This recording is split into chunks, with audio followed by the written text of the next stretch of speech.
तो कहानी के शुरू में हमें तबाह हुई दुनिया के मंजर दिखाए जाते हैं। कोलंबिया जैसी एडवांस सिटी के अंदर लोग ट्राइब यानी कबीलों की शक्ल में रह रहे थे। खाने के लिए वो पुराने जमाने के लोगों की तरह हंटिंग और गैदरिंग करने लगे थे, जबकि यहाँ इन पर हर वक्त म्यूटेंट्स का खतरा मंडलाता रहता था। ये म्यूटेंट्स जो इन इंसानों को मारने के लिए हमेशा तैयार है, ये खुद भी पहले इंसान ही थे, लेकिन फिर किसी इन्फेक्शन के चलते ज़ॉम्बीज़ में बदलने लगे। जैसे जैसे वक्त गुजरता गया, इन्फेक्शन बढ़ती चली गई और तकरीबन सभी इंसान म्यूटेंट्स में बदल गए। दुनिया तबाह हो गई और सर्वाइवर्स अपनी जिंदगी बचाने के लिए कबीलों की शक्ल में रहने लग गए। इस इन्फेक्शन को इतना अर्सा गुजर गया था कि एक जनरेशन मर गई थी और अब दूसरी जनरेशन में कोई भी पढ़ा लिखा इंसान नहीं रहा था। समझ लें कि ये दुनिया दोबारा एडम की दुनिया बन गई थी। जिस कबीले को इस वक्त हम देख रहे हैं, उसके लीडर का नाम है ओरी, जिसका बेटा सेवन सबसे बेहतरीन हंटर है और अगला परफेक्ट लीडर बनने के लिए अपने लोगों का ख्याल भी रखता है। काफी दिन से शिकार न मिलने की वजह से वो शिकार करने के लिए अपनी खास बाउंड्री से आगे निकल गया और वहाँ उसका सामना हो गया उसके डैड से, जो उस पर गुस्सा करते हैं और बोलते हैं तुम्हें यहाँ आने की इजाजत किसने दी, तुमने हम सबको खतरे में डाल दिया है। सेवन को ऐसा नहीं लगता था। सेवन को लगता था कि उसके डैड और उसके ट्राइब के बड़े लोग कुछ ज्यादा ही डरते हैं और अगर ऐसे ही ये लोग शिकार के लिए आगे ना बढ़े तो कुछ दिन में उनकी मौत हो जाएगी, क्योंकि काफी दिन से उन्हें शिकार नहीं मिला था और काफी दिन से ये लोग पत्तों पे और बेरीज पे गुजारा कर रहे थे। उसकी बातें सुनने के बाद और उसका जज्बा देखकर ऑरी उसे आगे बढ़ने की इजाजत दे भी देता है और खुद उसके साथ जाता है। जहाँ आगे बढ़ने पे वो देखते हैं कि उनके ही कबीले का एक और लड़का जो कि शिकार में अच्छा था, वो भी सभी लोगों के लिए शिकार ढूंढने के लिए पहले ही आगे आ चुका था। अब ये लड़का अकेला भी इनके साथ मिल जाता है और ये लोग एक साथ आगे बढ़ते हैं, लेकिन काफी दूर जाने पर भी जब इन्हें कोई शिकार नहीं मिलता तो ओरी ये नींद का लीडर इन्हें वापस चलने को कहता है। लेकिन तभी अचानक इन्हें एक बड़े जानवर के हुर्राने की आवाजें आने लगती है। कुछ ही सेकंड में यहाँ एक बहुत बड़ा यानी जायंट बीस्ट इनके सामने आ जाता है। ये भालू इन लोगों से कहीं गुना बड़ा था। ये लोग शायद ही उसे मार पाते, लेकिन केलब और सेवन मिलकर उसके ऊपर हमला कर देते हैं। ये बीस्ट उनको उल्टा मारने ही वाला था। आंखों ही आंखों में अब केलब सेवन को इशारा करता है। खुद उस बीस्ट के लिए ट्रैप बनते हुए उसके नीचे चला जाता है और जैसे ये बीस्ट उसे पकड़ने के लिए नीचे छुपता है तो सेवन उसके सीने में स्टैब करके उसे मार डालता है। ये जानवर इतना बड़ा था कि इनकी महीनों की भूख मिटा देता। अब ओरी यानी इनके लीडर भी इनसे बहुत खुश थे, इसीलिए वो अब इस बीस्ट का दिल निकाल कर इन दोनों को दे देते हैं। आज की शाम उनके नाम थी। आज उनके गांव में बड़ा जश्न होने वाला था, क्योंकि काफी देर से बाद सारे मीट खाने वाले थे। इससे पहले कि ये लोग अपने कबीले वालों के पास वापस पहुंचते, इनके ही कबीले का एक आदमी हकलाया बखलाया इनके पास आया। उसकी हालत काफी बिगड़ गई थी, जिसे देखकर ये समझ गए कि वो किसी तरह इन्फेक्टेड हो गया है और अब एक ज़ॉम्बी म्यूटेंट में बदल जाएगा। ये उस आदमी को भी पता था। उसने इन सबसे कहा मुझे मार दो, लेकिन सेवन ऐसा नहीं करना चाहता था। वो किसी की जान नहीं लेना चाहता था। ये लोग अभी इसी कश्मकश में थे कि उसे मारे या ना मारे। तभी अचानक दूर जंगल में से एक वेपन आकर उसे लग जाता है। ये किसने मारा था वो लोग नहीं जानते थे, लेकिन इसकी वजह से सेवन बहुत ज्यादा गुस्से में आ गया था। वो अपने कबीले के आदमी के कातिल को ढूंढकर मारना चाहता था, लेकिन सभी लोग उसको कंट्रोल करते हुए वापस ले गए। अब कबीले में वापस पहुंच गए। सभी लोग काफी परेशान थे, क्योंकि म्यूटेंट्स उनके कबीले के काफी पास आ गए थे और वो वक्त दूर नहीं था जब म्यूटेंट्स उनके कबीले के ऊपर भी हमला कर देते। कबीले के काफी सारे यंगस्टर्स कबीले वालों को मशवरा देते हैं कि हमें यहाँ से कहीं शिफ्ट हो जाना चाहिए, लेकिन कबीले के बड़े ये नहीं मानते और कहते हैं कि इस जगह ने हमें बहुत प्रोटेक्ट किया है, हमें इस जगह को छोड़कर नहीं जाना चाहिए। उनकी डिप्रेसिंग बातें सुनकर केलब सामने आता है और कहता है मेरे डैड कहा करते थे कुछ चीजें बदलने के लिए हमें खुद को बदलना होता है, हमें अपने कबीले के लिए खुद कोशिश करनी होगी। उसकी बातें सुनकर कोई खुश या मोटिवेट नहीं होता, बल्कि कबीले के बड़े लोग उसी को डीमोटिवेट कर देते हैं और कहते हैं तुम्हारे डैड की ऐसी सोच थी इसीलिए वो मारे गए। हमें यहाँ पर केलब के फादर की स्टोरी पता चलती है, जिनको लगता था कि उनके कबीले के अलावा भी और सर्वाइवर इस दुनिया में होंगे जिन्हें वो ढूंढने के लिए निकले थे और आज तक वो वापस नहीं आए। केलब को आज की सारी बातों ने बहुत ज्यादा दुखी कर दिया था। सारे कबीले वालों को लगता था कि उसके डैड मर गए हैं, लेकिन वो साबित करना चाहता था कि उसके डैड ठीक है, इसलिए उसने फैसला किया कि अब वो कबीले से बाहर अपने डैड को ढूंढने के लिए जाएगा। इसी प्लान के तहत वो अगली सुबह गाँव से निकला।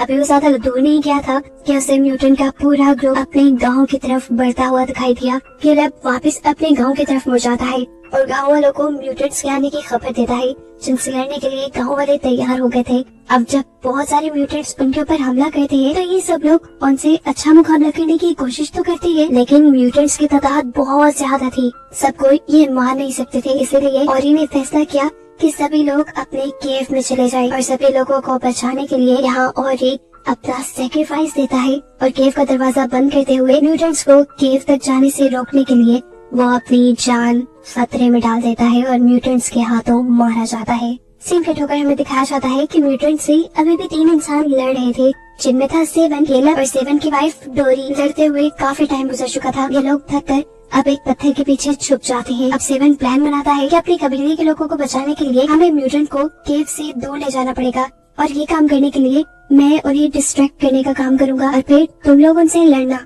लेकिन केलब जवाब में उसे कहता है, नहीं, इनसे लड़ना बेवकूफी है, हम सिर्फ 3 हैं और ये बहुत सारी है। जैसा केलब सोच रहा था, डोरी की भी वही सोच थी। लड़ने का आइडिया बेकार था। डोरी कहती है कि हमें यहाँ से बाहर निकलकर अपने लिए कोई मदद ढूंढनी चाहिए। अब ये लोग चलते हुए एक तालाब के पास आ जाते हैं। जब ये लोग तालाब के पास पानी पी रहे थे तो दूर हमें देखने को मिलता है कि कोई उनके ऊपर नजर रखे हुए था। इस आदमी का नाम है एमल, जिसने पहले भी इनके ट्राइब के इन्फेक्टेड आदमी को मारा था। खैर, इनके पानी पीने तक वो यहाँ से दूर चला जाता है और यहाँ पर सेवन को केलब के पास कुछ दिखाई देता है। ये एक बुक थी। सेवन पूछता है, ये क्या है? केलब जवाब में कहता है, ये किताब है, इसके जरिए मेरे डैड ने मुझे पढ़ना लिखना सिखाया था। अभी ये लोग बातें ही कर रहे थे कि इतने में अचानक इन्हें पीछे से हलचल महसूस हुई। पीछे मुड़कर इन्होंने देखा तो म्यूटेंट इनके ऊपर हमला करने के लिए आ रहे थे, जिनसे बचने के लिए ये लोग आगे बढ़ गए, लेकिन म्यूटेंट भी इनके बहुत करीब आ गए। पीछे मुड़कर सेवन जब उस म्यूटेंट को मारने लगा तो मार नहीं पाया, क्योंकि ये म्यूटेंट उसके डैड ही थे। इससे पहले कि वो म्यूटेंट इन सबको मार देता, पीछे से कोई उस म्यूटेंट के ऊपर हमला करके उसे मार देता है। देखने को मिलता है ये एमल ही है जिसने उस म्यूटेंट को मारा था। उसे मारने के बाद उसने सेवन से कहा, ये अब तुम्हारे डैड नहीं रहे, ये एक म्यूटेंट बन चुके हैं और मैंने उसे मार के कुछ गलत नहीं किया, सिर्फ तुम्हारी जान बचाई है। ये कहकर वो इन सब के पास आता है और इनसे पूछता है, क्या तुम्हारी नाक में से खून तो नहीं आ रहा? असल में इन्फेक्टेड होते ही सबसे पहली निशानी है नाक से खून निकलना, लेकिन इन तीनों के ऊपर किसी म्यूटेंट ने हमला नहीं किया था। तब एमल ने इन्हें बताया कि म्यूटेंट हमला ना भी करे तो भी उनके करीब सांस लेने से भी इंसान इन्फेक्टेड हो जाता है, लेकिन ये इन्फेक्शन थोड़ा देर से असर करती है। यहाँ पर एमल इन तीनों को ये भी बताता है कि वो केलब के फादर को जानते हैं, जिसका नाम था जैरेड। असल में वो और एमल दोस्त थे। एमल बताता है कि केलब के डैड ने एक फॉर्मूला डिजाइन किया था, एक दवाई बनाई थी जिससे म्यूटेंट्स को तो वापस इंसान नहीं बनाया जा सकता था, लेकिन हाँ, अगर इंसान उस दवाई को खा ले तो वो म्यूटेंट नहीं बनेंगे। ये भी उसने एक एंटीडोट बनाया था जिससे बाकी इंसानों को म्यूटेंट बनने से बचाया जा सकता था। लेकिन फिर अफसोस, एक दिन उसका फॉर्मूला एक शहर में रहने वाला सर्वाइवर चोरी करके ले गया और फिर बाकी सब उसके उस फॉर्मूले के मुताबिक दवाई नहीं बना पाए, क्योंकि किसी को भी पढ़ना लिखना नहीं आता था। लेकिन केलब के डैड ने अपने दोस्त को बताया था कि उसने अपने बेटे को पढ़ना लिखना सिखाया है और इसी वजह से एमल उनके कबीले के आसपास चक्कर लगाया करता था। वो असल में केलब को ही ढूंढना चाह रहा था ताकि केलब की मदद से ये लोग दोबारा दवाई बनाए और सभी इंसानों को बचा ले। यहाँ पे इन सबको एक बात ये भी पता चलती है कि एमल खुद भी इम्यून है, मतलब एमल ने केलब के डैड वाली मेडिसिन खाई हुई है और वो अब कभी म्यूटेंट नहीं बनेगा। अब एमल इन सबको अपने घर ले जाता है जो दरिया के दूसरी पार था और ये लोग यहाँ सेफ इसलिए रहते थे क्योंकि सभी म्यूटेंट्स को पानी से डर लगता था और वो पानी के दूसरी पार नहीं आते थे। अब इन 3 लोगों को देखकर एमल की वाइफ गुस्सा हो जाती है क्योंकि उसे डर था कि ये तीनों इन्फेक्टेड भी हो सकते हैं, लेकिन एमल उन्हें समझा देता है कि ऐसा नहीं है। वैसे भी किसी म्यूटेंट से उनको ज्यादा खतरा नहीं था क्योंकि इन लोगों ने एंटीडोट लिया हुआ था। खाना खाते हुए एमल इन सबको ये बताता है कि पुराने इंसानों ने दुनिया से खत्म हुए यानी एक्सटिंक्ट जानवरों को दोबारा इस दुनिया में लाने की कोशिश की और उनका ये एक्सपेरिमेंट खराब हो गया। वापस दुनिया में एक्सटिंक्ट हुए जानवर आने के बजाय दुनिया में एक इन्फेक्शन ऐसी फैल गई जिसकी वजह से सभी लोग म्यूटेंट यानी ज़ॉम्बीज बनना शुरू हो गए। खैर, अब एमल का पॉइंट ये था कि ये तीनों शहर जाएं और उस आदमी से केलब के डैड का बनाया हुआ फॉर्मूला ले आए जिससे कि इंसानों को सिक्योर किया जा सके और इस मिशन के लिए ये तीनों मान भी जाते हैं। सीन कट होकर अब हमें इनकी ट्राइब का सीन दिखाया जाता है जहाँ पे सभी म्यूटेंट उनकी केव का दरवाजा तोड़ने की कोशिश में है और अंदर बैठे सभी लोग डर रहे हैं। कुछ यंगस्टर्स दोबारा इनको मशवरा देते हैं कि हमें यहाँ से बाहर निकलने का कोई रास्ता ढूंढना चाहिए, लेकिन बड़ों का भी ये मानना था कि यहाँ से बाहर निकलना ठीक नहीं, बल्कि हमें यही रहते हुए गॉड से प्रे करनी चाहिए। लेकिन ये उन्हें ठीक नहीं लग रहा था। ऐसे में एक यंगस्टर खुद उठा और केव की दूसरी तरफ से पत्थर तोड़ने लगा ताकि वो यहाँ से दूसरी तरफ जा सके, और इस काम में कैलब की बहन भी उसकी मदद करने लग गई। फाइनली ये लोग काफी सारे पत्थर तोड़ने के बाद एक दूसरी जगह पर आ गए थे, जहाँ से एक छोटा सा झरना बह रहा था और वहाँ पे ठंडी हवा भी आ रही थी। साफ मतलब था कि पहाड़ की दूसरी तरफ कोई नया इलाका था।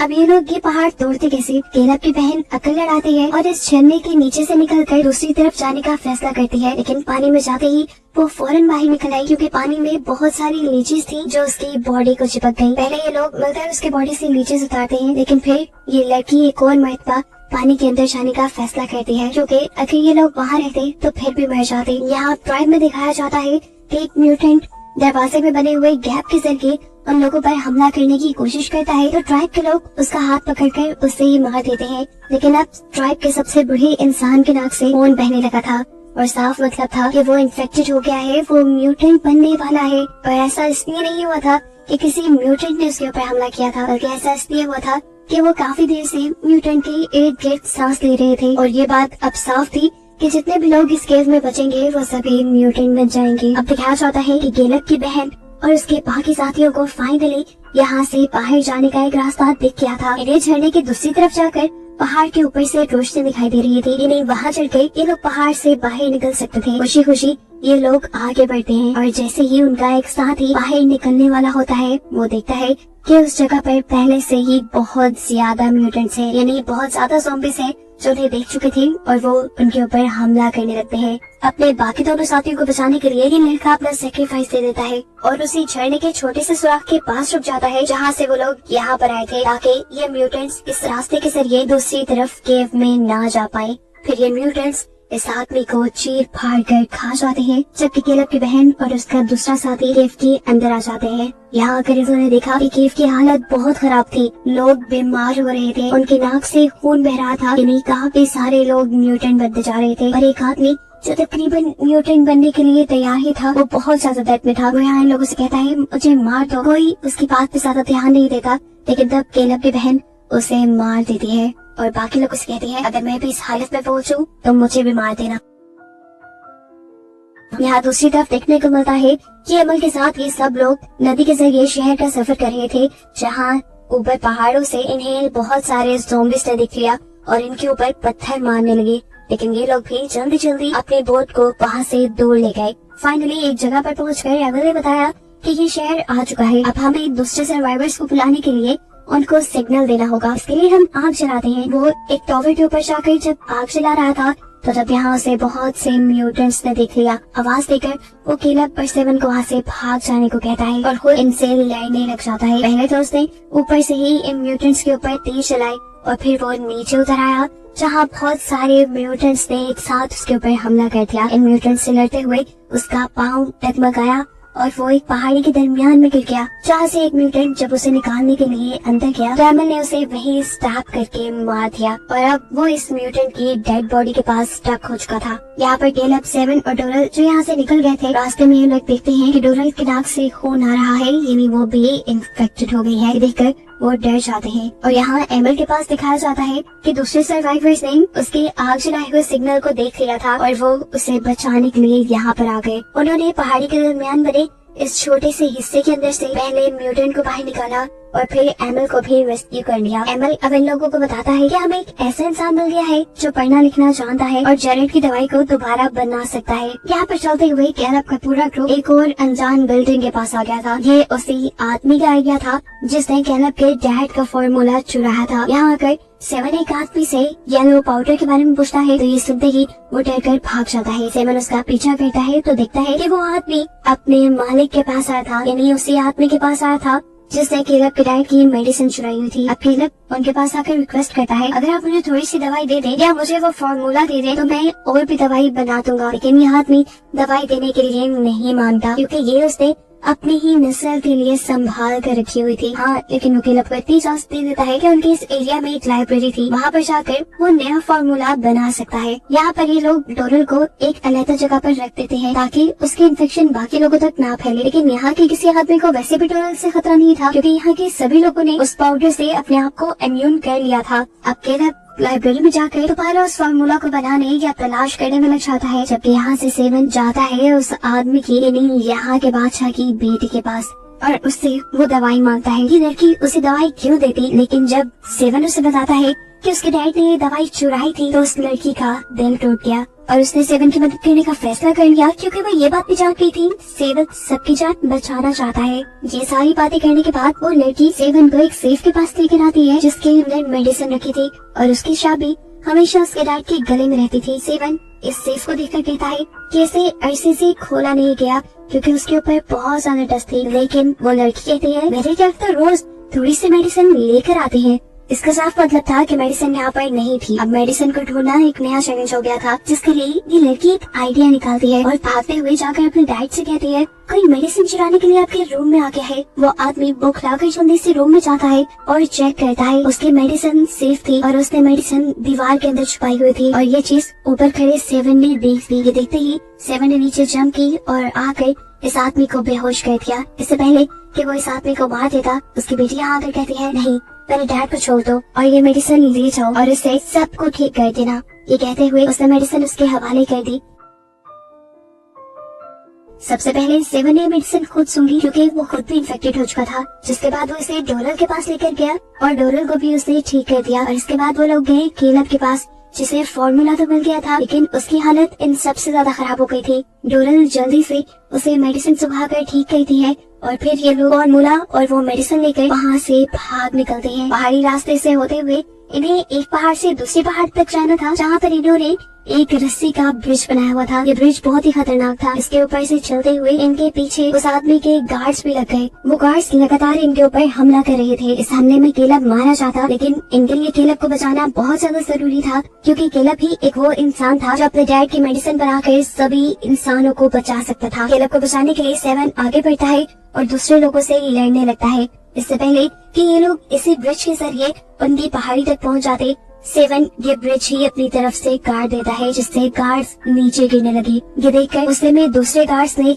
सेवन के ऊपर तीर से हमला किया और ये तीर सीधा जाकर सेवन के सीने पे लगा और वो वहाँ दोनों पहाड़ों के दरमियान बनी खाई के अंदर गिर गया, यानी वो मर गया। मौके का फायदा उठाते हुए डोरल केलब को लेकर यहाँ से जा चुकी थी। यहाँ रास्ते में इन्हें एमल के ट्राइब के लोग भी मिल जाते हैं जो इन्हीं को ढूंढ रहे थे। वो इन लोगों को रेस्क्यू कर लेते हैं। यहाँ पर वो चाहते थे कि केलब उन्हें अपने डैड का फार्मूला देते, लेकिन केलब उनसे कहता है देखिए आप सब लोगों ने इस दवाई को पहले से ही इस्तेमाल किया हुआ है, ये दवाई आपको अगले जनरेशन के लिए चाहिए, लेकिन हमारा ट्राइब बहुत ज्यादा खतरे में है, उनके ऊपर तो म्यूटेंट्स ने हमला भी किया हुआ है और उन्होंने ऐसी कोई मेडिसिन भी नहीं ली। ये सुनकर वो ट्राइब वाले केलब की मदद करने को मान जाते हैं और सब मिलकर अब केलब के ट्राइब की तरफ बढ़ते हैं, जहाँ जाकर इन्होंने देखा कि उस ट्राइब की हालत बहुत बुरी थी। म्यूटेंट्स बस केव का दरवाजा खोलने ही वाले थे बाकी लोगों पर हमला करने के लिए, लेकिन ठीक उसी वक्त पर एमल के ट्राइब के लोग दूसरे ट्राइब को बचाने के लिए इन म्यूटेंट्स से लड़ने लग जाते हैं और फिर फौरन डोरल जाकर अपने ट्राइब के लोगों को वो मेडिसिन सुंघाने लगती है ताकि वो लोग म्यूटेंट ना बने। बाहर धुआंधार लड़ाई चल रही थी, जिसके अंदर अब इस ट्राइब के लोगों ने भी हिस्सा लेना शुरू कर दिया था और इन्होंने मिलकर काफी सारे म्यूटेंट्स को मार भी दिया था। अब केलब जैसे ही बाहर निकला तो उसने देखा कि वो आदमी जिससे वो मेडिसिन चुरा कर लाए थे वो उसे मारने के लिए आ गया है। उसने केलब के ऊपर तीर चलाया, लेकिन इससे पहले कि ये तीर केलब को लग जाता, केलब को बचाने के लिए और उसके सामने एमल आ गया और उसने केलब का तीर अपने ऊपर खा लिया। ये देखकर केलब को इतना गुस्सा आया कि उसने अपने हाथ में पकड़ी हुई कुल्हाड़ी उस आदमी की तरफ फेंक दी। जो कुल्हाड़ी उस आदमी को लगने की वजह से वो आदमी वहीं पर मर गया और फिर आखिर में हमें देखने को मिलता है कि सब ठीक हो गया था। म्यूटेंट्स मारे गए थे और उनका ट्राइब भी अब सेफ था और ये सब केलब की वजह से हुआ था। डोरल इमोशंस में बहकर उसे गले लगा लेती है और यहाँ पर हमें पता चलता है कि केलब पहले से ही डोरल को पसंद किया करता था। फिर अब फिल्म के आखिर में दिखाया जाता है कि केलब और उसकी बहन बच्चों को पढ़ाने का काम करते हैं। यहाँ पर देखने को मिलता है कि एमल भी ठीक हो चुका था, जिसने उस दिन केलब का तीर अपने सीने पे लिया था। डोरल और केलब दोनों मिलकर एमल को उसके घर छोड़ने के लिए जाते हैं, जिसके बाद अब केलब के पास अपना एक नया मिशन था। उसे दोबारा उसी शहर में जाना था जहाँ जाकर उसके डैड ने वो मेडिसिन बनाई थी, और वो भी इस मेडिसिन को बनाकर बाकी सभी इंसानों को ठीक करना चाहता था। और बस उसी को दिखाते हुए ही कहानी यहाँ खत्म हो जाती है।